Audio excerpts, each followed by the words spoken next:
début de l'opération de contrôle de présence du service fait et des éléments de rémunération des agents publics ce 20 février dans la matinée. Objectif principal, assainir le fichier de paie des agents publics de l'État. Le lancement est effectif au ministère de l'Économie, des Finances et de la Prospective. Les images en début de journal.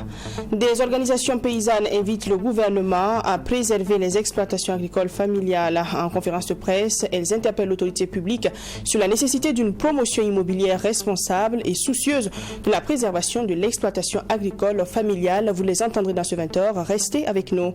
21e journée du championnat national de Ligue 1. Après 2 rencontres peu probantes, le Racing Club de Bobo a profité de la réception du Real du Faso pour se redonner du baume. Le but de la victoire intervient à la 51e minute de jeu et est signé Sungalo Sanou. Images et commentaires sur la rencontre en fin d'édition avec le desk des sports. Bonsoir et bienvenue dans ce 20h.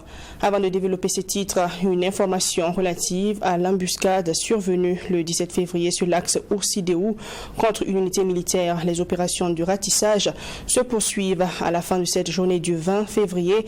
43 nouveaux corps ont été retrouvés selon un communiqué de l'armée, établissant ainsi le bilan provisoire à 51 militaires tombés. L'intensification des actions aériennes a permis de neutraliser une centaine de terroristes et de détruire leur matériel. Plus de détails dans nos prochaines éditions. L'opération de contrôle de présence du service fait et des éléments de rémunération des agents publics est lancée. C'est le ministère de l'Économie, des Finances et de la Prospective qui a procédé au dit lancement ce 20 février. L'objectif principal de cette opération est d'assainir le fichier de paie des agents publics de l'État. Le pays étant confronté à une crise multidimensionnelle, la gestion efficiente des finances s'impose afin de prendre en charge les priorités du moment et de contribuer au renforcement de la résilience. Alexis Belemnaba. C'est une opération qui vise à assainir le fichier de paie des agents publics de l'État. Cette opération de contrôle de présence du service fait et les éléments de rémunération. Une volonté manifeste des autorités de la transition d'honorer leur engagement en matière de saine gestion des finances. La crise multidimensionnelle que vit le Burkina Faso commande elle aussi une gestion efficiente des finances publiques afin de prendre en charge les priorités du moment et de contribuer au renforcement de la résilience. Ici, il s'agit de s'assurer qu'un agent public de l'État qui perçoit une rémunération fait un travail effectif. Et je suis convaincu que tous les agents publics consciencieux seront très heureux de constater cela. Et l'idée, c'est vraiment de ne pas être dans une situation où on paye des rémunérations à des gens qui ne travaillent pas. Donc on veut s'assurer que tous ceux qui perçoivent des rémunérations travaillent. Et je pense qu'aucun agent public ne va s'opposer à cela. Cette opération commence par les acteurs du ministère en charge de l'économie et le chef du département de mettre en garde les chefs hiérarchiques qui oseront signer la fiche d'un agent fictif. Donc ceux qui ne travaillent pas effectivement, c'est eux qu'on pourra considérer comme les agents fictifs. Et à partir du moment où l'enrôlement est fait et que la personne ne s'est pas présentée, il y aura également une séance pour les retardataires. Si après tout ça, la personne ne s'est pas présentée, on considère que ce n'est pas un agent public et à partir de ce moment, la rémunération va s'arrêter. Pour cette opération, on a été suffisamment clair. Un chef hiérarchique qui signe la fiche alors que l'agent n'est pas présent sera tenu personnellement responsable. Donc nous appelons vraiment la responsabilité de tous les chefs hiérarchiques pour leur dire que c'est vraiment l'occasion pour nous d'assainir le fichier et tout le monde a apporté sa contribution. C'est une opération d'enrôlement qui, en moins de 10 minutes, est faite et exige moins de documents, comme on peut constater cet agent du ministère en charge de l'économie qui vient de se faire enrôler. Bon, c'est seulement la fiche de renseignement qui a été remise dans le cadre de l'opération que nous avons renseignée et qui a été effectivement approuvée par notre supérieur hiérarchique immédiat avec accompagné en fait de notre pièce nationale d'identité. Je pense que c'est rapide, voilà, puisque je viens de venir en 10 minutes en tout cas on m'a enrôlé. Maintenant je vais voir que en fait aux activités du service. Oui, bon, comme il a si bien dit en fait, pour moi c'est important, puisque en fait il faut rationaliser en fait nos dépenses publiques et effectivement c'est un pan effectivement sur lequel effectivement on peut jouer. Donc pour moi c'est nécessaire. Cette phase pilote de contrôle concerne 14 institutions de l'État dont le ministère de l'économie en tête. 26 équipes d'enrôlement seront mobilisées dans les chefs-lieux de région, dont 14 pour la région du centre et une pour chacune des autres régions. Les sites d'enrôlement au niveau déconcentré sont implantés dans les trésoreries régionales. Pour le niveau central, il est mis en place 13 sites. Après cette phase pilote, 2 autres sont prévus. Des organisations paysannes invitent le gouvernement à préserver les exploitations agricoles familiales. En réunion en coalition, des organisations paysannes et des organisations de la société civile ont tenu ce 20 février une conférence de presse. Objectif, interpeller l'autorité publique sur la nécessité d'une promotion immobilière responsable et soucieuse de la préservation de l'exploitation agricole familiale. Elle demande que des mesures soient prises pour sauver l'agriculture familiale et assurer la sécurité alimentaire et nutritionnelle face à l'accaparement des terres par les promoteurs immobiliers dans les zones de production et zones périurbaines. Mamitre Nakamabou. Selon les conférenciers, environ 88 235 hectares de terres rurales ont été récupérés par les promoteurs immobiliers sur l'ensemble du territoire national. Cela équivaut, selon eux, à des milliers de tonnes de céréales perdues au cours de la campagne agricole 2021-2022. Pourtant, 3,4 millions de personnes sont en insécurité alimentaire et nutritionnelle du fait de perte de leurs terres au profit des promoteurs immobiliers. Des organisations paysannes et des organisations de la société civile interpellent les autorités à prendre des mesures sur la nécessité d'une promotion immobilière responsable. Les terres que nous occupons là, ce sont nos ancêtres qui ont passé sur ces terres-là. Est-ce que ça peut être pour être un individu? C'est vous les citadins, vous quittez Ouagadougou, vous venez vendre nos terres, et on est obligé de venir prendre des boîtes à Ouagadougou pour cirer les chaussures des gens. On vous interpelle, on interpelle les décideurs politiques, personne ne veut ouvrir. Nous pensons que l'organisation de cette conférence de presse-là, c'est pour attirer l'attention des uns et des autres. Parce que si on y prend garde, les paysans descendront un jour à Ouagadougou, à Bobo-Dioulasso, à Koudougou, parce qu'ils ne sauront plus où aller et ils n'ont pas de travail. À cette même conférence de presse, la Confédération paysanne du Faso a souligné que sur un total de 1169 projets immobiliers dénombrés, seulement 34 ont eu une autorisation de lotir, soit 3%. Le président de la Confédération pointe du doigt les autorités publiques sur leur implication dans l'accaparement de terres par les promoteurs immobiliers. Tous ceux-là qui ont géré les pouvoirs, qui n'ont pas plus de 50 hectares, mais on fait semblant de fermer les yeux en critiquant les uns et les autres. Quand dans la déclaration dit les promoteurs sont passés de 13 à 275, quels sont ceux-là qui les autorisent? Parce que pour nous, le constat, on est toujours dedans.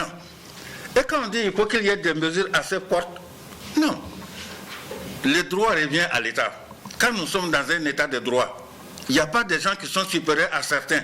Ces organisations paysannes et des organisations de la société civile félicitent par ailleurs l'ensemble des acteurs parties prenantes à l'atelier national ayant abouti à la validation de l'avant-projet de loi relative à la promotion immobilière au Burkina Faso. Le contenu de la loi, elle est bonne, c'est pour cela que nous soutenons cette loi. Elle va mettre fin à un certain nombre de dérives, elle va clarifier le domaine même de la promotion immobilière, déconnecté de la promotion foncière afin que les terres rurales puissent être plus ou moins préservées. Au cours de cette conférence de presse, ces conférenciers ont formulé des recommandations à l'État. Il s'agit entre autres l'adoption diligente de l'avant-projet de loi par le gouvernement et son adoption à l'Assemblée législative de transition. Il demande aussi l'accélération de la prise des textes d'application de la loi et l'arrêt dans le court terme de lotissement. Le cadre d'action des mouvements et associations révolutionnaires pour un accès au développement endogène à un abrégé camarade a animé ce lundi 20 février une conférence de presse également. Conférence de presse au cours de laquelle les responsables du mouvement se sont prononcés sur la question des relations entre le Burkina Faso, le Mali et la Guinée, sur la réinhumation des restes mortels du président Sankara et sur la situation sécuritaire. Le compte rendu, c'est avec Maxime Jean-Bambara. Pas Le cadre d'action des mouvements et associations révolutionnaires pour un accès au développement endogène, en abrégé camarade, prend acte de la décision des autorités de la transition de procéder à la réinhumation des restes mortels du président Sankara ce jeudi 23 février. Les responsables du mouvement invitent l'ensemble des Burkinabés à la mobilisation pour rendre hommage aux suppliciés du 15 octobre 87. La cérémonie se tiendra au mémorial Thomas Sankara, ex-conseil de l'entente, où le père de la révolution a trouvé la mort avec 12 de ses compagnons. Nous estimons que le lieu est un lieu indiqué parce que là où on a tué la révolution, nous souhaitons que ce soit là-bas aussi que nous allons faire renaître la révolution. Nous estimons que si le lieu est un lieu jadis considéré comme un lieu de torture et tout, nous estimons qu'avec la renaissance du président Thomas Sankara là-bas, nous allons pouvoir ennoblir le coin, effacer en tout cas tout ce qui est comme négatif dans la mémoire des gens. Donc nous pensons que pour revivre notre révolution, c'est de là-bas, là où il est tombé, qu'on va reprendre les armes. Mais chacun a son point de vue, chacun a ses analyses. Mais en ce qui concerne la famille, nous essayons au niveau de camarades de faire l'effort de leur comprendre parce que vous savez que c'est toujours douloureux de perdre un être cher. L'association révolutionnaire salue par ailleurs l'idée d'une fédération des pays en transition, notamment le Burkina Faso, le Mali et la Guinée. Pour le camarade, le fédéralisme est aujourd'hui la voie du développement endogène des États africains. L'idée, c'est d'avoir même tous les pays. Et nous sommes certains que si les autres chefs d'État refusent de venir, leurs peuples vont les y contraindre. Parce que il est maintenant temps que nous partons maintenant à cette union. Donc nous estimons que l'éveil citoyen qui est en train d'être fait, la conscience politique que les peuples sont en train d'avoir, permettront à ce que nous puissions forcer ce fédéralisme-là au bonheur des peuples. Mais pour le moment, nous pensons que la Guinée, au regard de nos petites analyses, nous estimons que la Guinée n'a pas encore franchement coupé le cordon ombilical pour se prononcer de façon très claire. Mais ils sont sur la trajectoire et nous les encourageons à rejoindre en tout cas ce fédéralisme-là. Sur la situation sécuritaire, le cadre d'action des mouvements et associations révolutionnaires pour un accès au développement endogène salue les efforts des forces de défense et de sécurité, ainsi que des volontaires pour la défense de la patrie qui ont permis de reconquérir certaines localités, notamment Solenzo, Falangutu et Gassan. Du 20 au 22 février 2023, le Comité national de coordination de la stratégie nationale de lutte contre les pires formes de travail des enfants tient sa première session ordinaire de l'année 2023. La cérémonie d'ouverture est intervenue dans la matinée de ce 20 février 2023 à Ouagadougou avec pour objectif d'établir une liste des travaux légers autorisés aux enfants de 13 à 16 ans au Burkina Faso. Le ministre d'État, ministre de la fonction publique, du travail et de la protection sociale a saisi l'occasion pour remettre du matériel à des structures de son département ministériel. Fatima Tanikema. L'arrêté numéro 2008-027 du 26 décembre 2008 portant dérogation à l'âge minimum d'admission à l'emploi fixe les conditions et les modalités d'exercice des travaux légers par les enfants. Cet arrêté qui ne dresse pas la liste des travaux légers ne facilite pas les campagnes de sensibilisation sur le terrain, selon le secrétaire général du ministère en charge de la fonction publique. Cette session servira donc de cadre pour les participants de faire des propositions de travaux légers conformément au niveau de développement économique, social et culturel du Burkina Faso. L'enjeu auquel nous faisons face est de proposer une liste des travaux lésés qui tiennent compte de notre contexte national tout en respectant les conditions prescrites par les normes internationales de protection de l'enfance en situation de travail. La qualité des participants présents dans cette salle me rassure que les réflexions conduiront à des amendements et propositions constructives et à la validation d'un projet d'arrêté qui protège au mieux les enfants dans notre pays. L'objectif est d'aboutir à l'adoption d'un arrêté définitif applicable sur le terrain. Et pour que les agents puissent mener à bien leur mission, le Bureau international du travail, à travers son projet Clear Cotton, leur fait un don de matériel informatique et de moyens roulants. Nous avons estimé qu'il était nécessaire d'intervenir, de contribuer un tant soit peu au renforcement de leurs capacités en termes de moyens logistiques, notamment les motos, et aussi en termes d'équipement et de consommables informatiques pour les aider à procéder non seulement au déploiement de l'application Koglo Combat, qui est une application développée avec l'appui du BIT pour un meilleur contrôle, un meilleur suivi des enfants victimes de travail des enfants, mais aussi ce dont s'inscrit dans le cadre des efforts de l'installation de la connexion Internet que le projet Clear Cotton appuie au niveau de l'immeuble Baoguin au profit de l'administration du travail. C'est un don d'une valeur de plus de 22 millions de francs CFA, composé entre autres de motos, de photocopieurs, d'ordinateurs de bureau, de vidéoprojecteurs, de cartouches d'encre et d'imprimantes. Le ministre d'État, ministre de la Fonction publique, du Travail et de la Protection sociale, Bassolma Bazier, exhorte les structures bénéficiaires à une utilisation efficiente de ces matériels. Le Centre de recherche et d'intervention en genre et développement CRIGED a lancé depuis juillet 2022 un projet de crédit à la résilience des femmes et des jeunes du Burkina Faso. Il s'agit d'une expérience pilote d'un projet d'entrepreneuriat social qui consiste à faire une intermédiation financière auprès des structures bancaires et de l'État afin de faciliter l'accès au financement des groupes vulnérables qui ne remplissent pas les conditions requises. Le CRIGED a pu bénéficier d'un prêt de Coris Mésofinance à hauteur de 500 millions de francs CFA pour réaliser la phase pilote du projet d'une durée d'1 an. Une cérémonie de remise symbolique a été organisée à cet effet le samedi dernier à Ouagadougou. On en parle avec Yassine Sawatrou. Au total, 80 personnes et entreprises sélectionnées ont été financées. Un projet de crédit d'appui à la résilience des femmes et des jeunes au Burkina Faso, menant des activités qui sont le commerce, la production agro-pastorale, la transformation, le stockage et la commercialisation des produits locaux. Le Centre de recherche et d'intervention en genre et développement CRIGED, initiateur du projet, a bénéficié d'un prêt de Coris Mésofinance à hauteur d'1 demi-milliard de francs CFA pour réaliser la phase pilote du projet d'une durée d'1 an. Nous avons financé des gens qui ont déjà des activités et qui ont besoin d'un petit coup de pouce pour pouvoir aller de l'avant.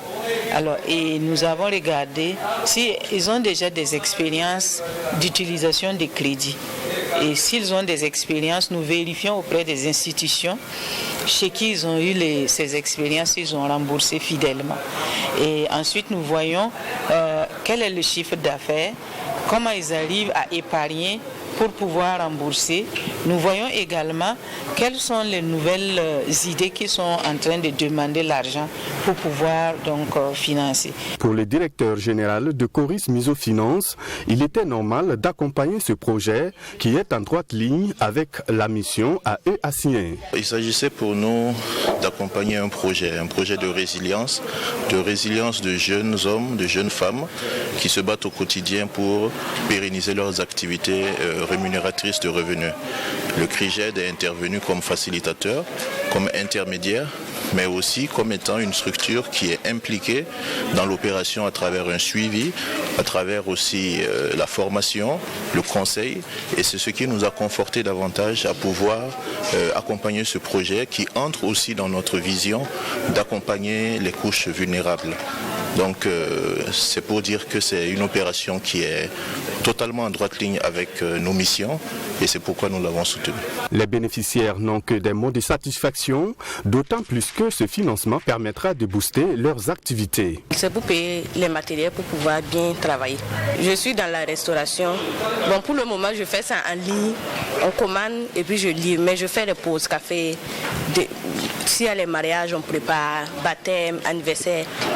Parce que c'est mon rêve d'être une grande restauratrice, donc ça va m'arranger. Ce qui fait notre particularité, c'est que nous faisons tout pour protéger la jeune fille qui, vous savez, de nos jours, est une image autre que la société veille qu'elle soit.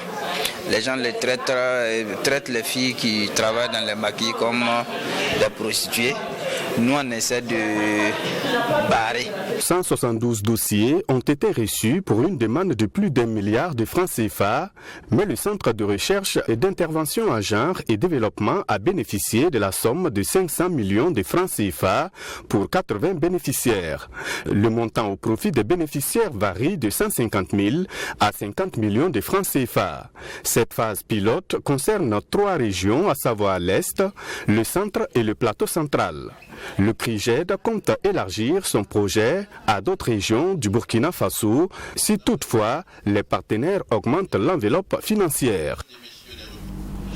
Nommé en Conseil des ministres le 8 février dernier, Yirmaleh Frédéric Somé a été installé dans ses fonctions de directeur général adjoint de la communication et des médias ce 20 février 2023 par le secrétaire général du ministère en charge de la communication. Le directeur général adjoint dit être conscient de l'ampleur de la tâche qui l'attend. Il promet travailler avec rigueur et professionnalisme pour une communication saine et contribuer à la construction de la paix et de la cohésion sociale. Abdourahmane. C'est un retour à la maison pour Yirmaleh Frédéric Somé. Après 7 ans d'aventure dans le privé, il retourne au ministère en charge de la communication pour occuper le poste de directeur général adjoint de la communication et des médias. À cette cérémonie d'installation, il a traduit ses remerciements aux autorités pour la confiance placée en sa personne. Yirmaleh Frédéric Somé dit mesurer l'immensité de sa tâche dans le contexte actuel du pays. Je mesure amplement l'immensité de la tâche qui m'attend au cours de ce mandat, mais je reste confiant pour la suite des travaux parce que nous avons acquis quand même de l'expérience aussi bien dans le privé que dans le public, et là nous sommes en train de faire un comeback dans le public. Et donc, c'est toutes ces expériences-là que nous allons essayer de mettre en œuvre pour essayer de proposer quelque chose de particulier qui puisse permettre aux Burkinabés de toujours mieux communiquer, de toujours privilégier le vivre ensemble, la cohésion sociale à travers tous les outils de communication que nous allons mettre en place. Le secrétaire général du ministère de la Communication, de la Culture, des Arts et du Tourisme a invité le nouveau directeur général adjoint de la communication et des médias à s'engager véritablement pour relever les défis. Vous savez tous, le pays traverse une crise qui nécessite que nous puissions mobiliser l'ensemble des intelligences qui vont nous aider à faire face aux différents défis. Et les défis du moment pour le secteur de la communication, c'est d'accompagner le gouvernement à faire face à ces défis sécuritaires, c'est d'aider le gouvernement à faire face aux défis de la cohésion sociale au retour donc de la paix au Burkina Faso. Donc le nouveau directeur général qui est là, il vient en appui à l'équipe actuelle. Voilà, c'est une nouvelle intelligence que nous avons mobilisée pour accompagner le processus en cours au niveau de la direction générale des médias et de la communication.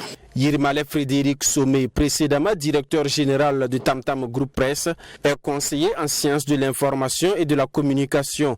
Dans la fonction publique, il a occupé le poste de directeur de la communication et de la presse ministérielle du ministère en charge de l'administration territoriale.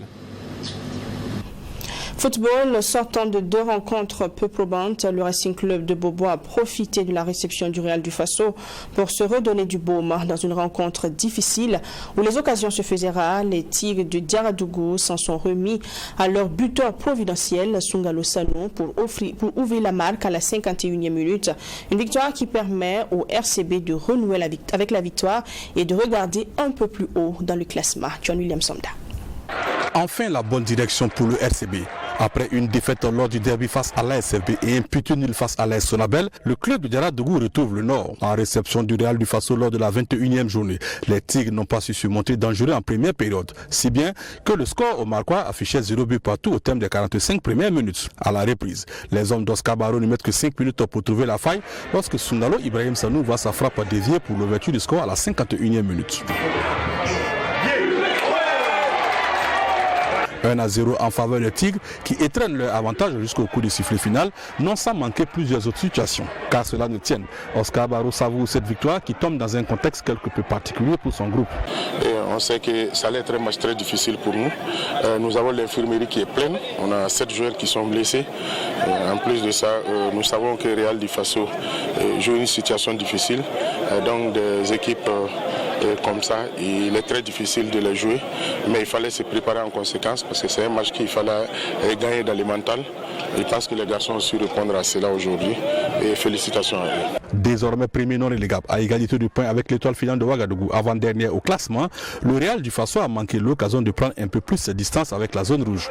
Une déception pour Mouni Kwanda, la tête pensante des garçons de Katria. Bon, c'est une déception dans la mesure où on était venu en tout cas pour les 3 points. Parce que nous sommes dans une situation difficile. Ça veut dire que nous sommes au bas du tableau. Donc en tout cas, on savait que la tâche était difficile. Mais on était quand même en place. Vous avez vu la physionomie du match. On n'a pas en tout cas démérité. On a bien joué. Mais c'est ce but qui nous manque pour marquer. Parce qu'à la fin, on ne va pas demander qui a bien joué. On va demander qui a gagné. Avec cette victoire, le Racing Club de Boubou réalise l'une des meilleures opérations de la journée. Une victoire qui devrait lui donner de l'allant au moment d'aborder la dernière ligne droite du championnat. Pour le Real du Faso, la période de grâce est visiblement terminée. Le maintien dans l'élite passe désormais par des victoires. Et pour terminer, le corps du footballeur international ghanéen Christian Atsu, mort sous les décombres du séisme en Turquie, a été rapatrié dans son pays où une cérémonie a eu lieu sur le tarmac de l'aéroport d'Accra. Christian Atsu, 31 ans, a également reçu les hommages de son ancien club Newcastle. Le numéro 7 des Black Stars a joué pour Porto et Chelsea avant de signer à Hatayspor en Turquie en 2022. Il a joué son dernier match pour ce club la veille du séisme. La dépouille de l'ancien footballeur international ghanéen Christian Atsu, décédé lors d'un tremblement de terre dévastateur en Turquie, a été rapatrié par avion dimanche. Christian Atsu, 31 ans, a été victime du tremblement de terre de magnitude 7,8 qui a secoué la Turquie et la Syrie le 6 février. Le séisme a fait plus de 44 000 victimes dans les deux pays. Le drame qui s'est produit en Turquie il y a environ une semaine est une tragédie dévastatrice. Et nous avons prié anxieusement et nerveusement pour que le frère Christian Atsu soit retrouvé vivant. Selon les premières informations, l'ancien joueur de Chelsea et de Newcastle avait été secouru un jour après le séisme, mais ces informations se sont révélées fausses et son corps a finalement été retrouvé samedi. La famille du football se tiendra aux côtés de la famille et même du gouvernement du Ghana pour qu'ensemble nous donnions un enterrement digne de ce nom à notre star qui a apporté de la joie dans nos cœurs. Le frère aîné et la sœur jumelle d'Atsu étaient présents sur le lieu du sauvetage lorsque son corps a été retrouvé. Sa veuve, Marie-Claire Rupio, et leurs 3 enfants étaient dans les tribunes de St. James Park samedi pour rendre hommage aux joueurs avant le match de Première Ligue de Newcastle contre Liverpool. 20h, merci de l'avoir suivi. Bonne suite de programmes sur True TV. Merci avec nous. Les programmes continuent. On se donne rendez-vous donc demain à la même heure. Bonsoir.